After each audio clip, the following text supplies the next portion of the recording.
आज का पहला पाठ एफेसियों के नाम संत पौलुस का पत्र, अध्याय 2, पद संख्या 12 से 22। वही हमारे शांति हैं, उन्होंने दोनों को एक कर दिया है। आप पहले मसीह से अलग थे, इस्राएल के समुदाय के बाहर थे, विधान की प्रतिज्ञाओं से अपरिचित और इस संसार में आशा और ईश्वर से रहित थे। आप लोग पहले दूर थे, किंतु यीशु मसीह से संयुक्त होकर आप अब मसीह के रक्त द्वारा निकट आ गए हैं, क्योंकि वही हमारे शांति हैं।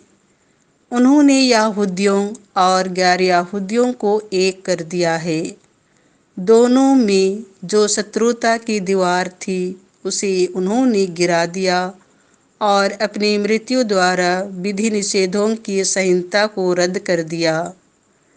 इस प्रकार उन्होंने यहूदियों तथा गैर यहूदियों को अपने से मिलाकर एक नई मानवता की सृष्टि की और शांति स्थापित की है। उन्होंने क्रूस द्वारा दोनों का एक ही शरीर में ईश्वर के साथ मेल कराया है और इस प्रकार शत्रुता को नष्ट कर दिया।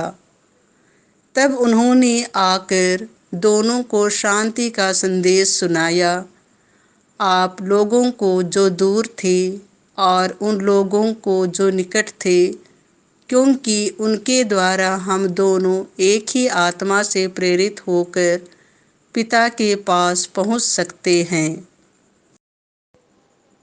आप लोग अब परदेसी अथवा प्रवासी नहीं रहे, बल्कि संतों के सहनागरिक तथा ईश्वर के घराने के सदस्य बन गए हैं।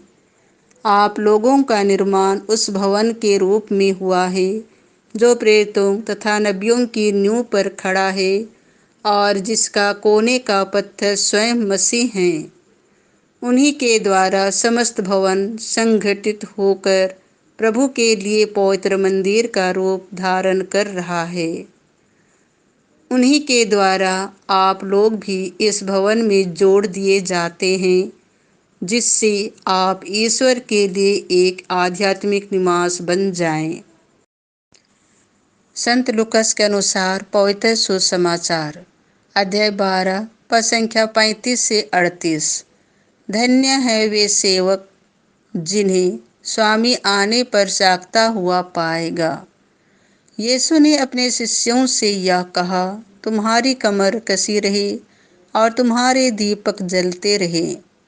तुम उन लोगों के सादृश बन जाओ जो अपने स्वामी की राह देखते रहते हैं कि वह बारात से कब लौटेगा, ताकि जब स्वामी आकर द्वार खटखटाए तो वे तुरंत ही उसके लिए द्वार खोल दे।